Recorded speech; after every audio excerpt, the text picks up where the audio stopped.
Okay, so malam ni kita nak join Mak Umi punya runner dan kita tengah tunggu Faris.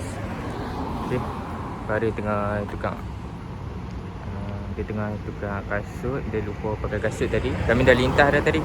So event dekat sana, kita akan jalan sampai ke sana. Dan ini adalah dataran Sungai Raja berhadapan dengan Bekarabu. So kita akan jumpa dekat balai seni. Okay, kita akan jumpa dekat balai seni. Tunggu Faris. Okay, kita tengah tunggu Faris nak lintas jalan. Sebenarnya kita dah lewat. Kita kena kumpul 8.45. Tapi sebabkan Faris sampai pukul 9, so kita agak lambat. Okay.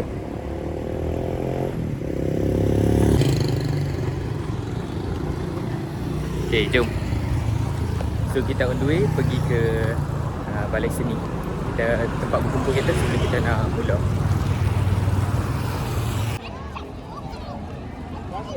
Kasut roda.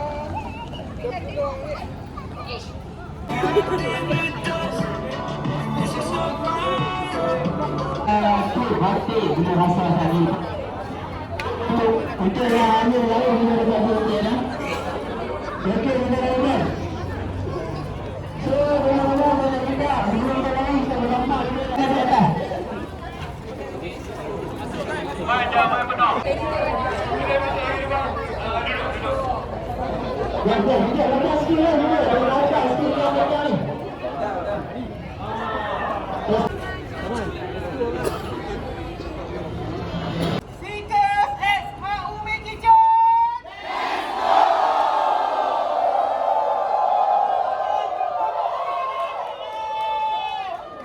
Sampai di depan RSP tak perlu masuk Sarawak, terus ke kiri, masuk bulatan di tengah pekan tu, akan lalu depan saja.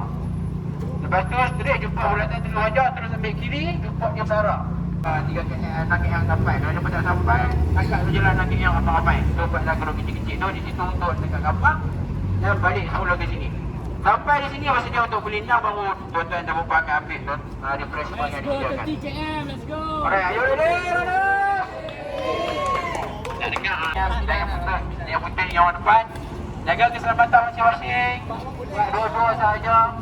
Dua-dua yang dalam itu tanpa berlomba-lomba. Okey, semua ready? Please ready? Alright, jaga keselamatan semua balik di sini.